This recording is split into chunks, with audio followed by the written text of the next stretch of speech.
네, 안녕하세요. 이진 변호사입니다. 오늘은 경업금지 관련해서 영업 양도시에 이 배달 매출이 높은 음식점이나 카페 같은 경우에는 이 경업금지 약정에 관련된 어떤 쟁점들이 있는지 함께 알아보고자 합니다.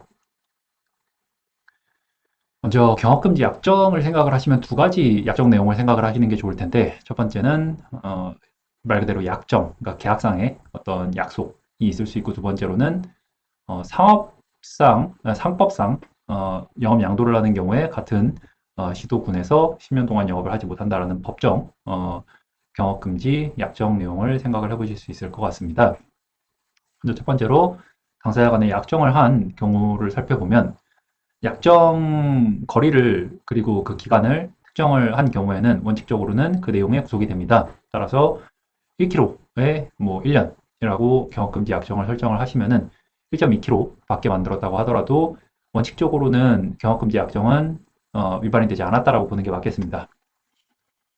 그런데 억울하죠. 왜냐면은 배달 같은 경우에는 뭐 1kg 정도 구역이라고 하면 사실은 업장이 거의 겹친다라고 봐도 무방할 텐데, 그러면은 이러한 꼼수 개업의 경우에는 제재를 할 수 있는 방법이 어떤 것이 있을지, 이 부분에 대해서 서울 북부지방법원에서 2024년 선고됐던 판결에서는 이 종합적인 영업의 실제 활동 범위를 기준으로 경업금지 범위를 해석을 해야 한다는 내용으로 어떤 여지를 열어둔 적이 있었습니다. 제가 생각하기에 이 배달 업종에 대해서 좀 다르게 봐야 하는 이유는 아까 말씀드렸다시피 단순히 물리적 거리가 딱 떨어져 있다라는 게 중요한 게 아니라 실질적으로 상권이 겹치느냐, 그래서 서로 고객이 겹치느냐가 문제가 되는 건데, 배달업종은 이 범위가 넓기 때문에 이런 부분이 문제가 될 수 있다는 것입니다. 대법원 같은 경우도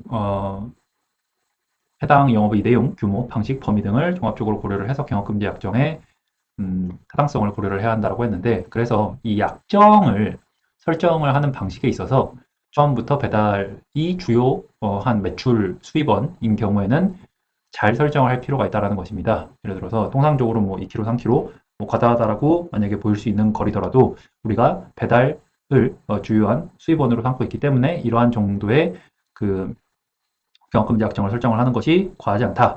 또는 지도 거리상으로는 얼마, 그리고 실제 영업상으로는 얼마, 이런 내용으로 경업금지 약정을 보다 세분화해서 설정을 하는 것도 하나의 방법이라고 할 수 있겠습니다. 이러한 부분은 법정 경업금지 의무 같은 경우에는 상대적으로 같은 시도군으로 그 경업금지 범위를 설정을 하고 있기 때문에 상대적으로 권리 보호가 수월하다라고 말씀을 드릴 수 있겠습니다. 관련해서 어떤 증거 준비해야 되는지, 요거 배달앱 이제 써보시면은 서비스 권역 설정을 하는 화면 등 있을 건데, 이 부분 중요한 증거 될 수 있습니다. 그리고 이후에 이 새로 영업을 운영을 했었을 때에 실제 서비스가 어디서부터 가능한지 이런 내용들 종합하여서 만약 소송을 가지게 된다면은 증거로 사용을 하실 수 있을 것으로 보입니다.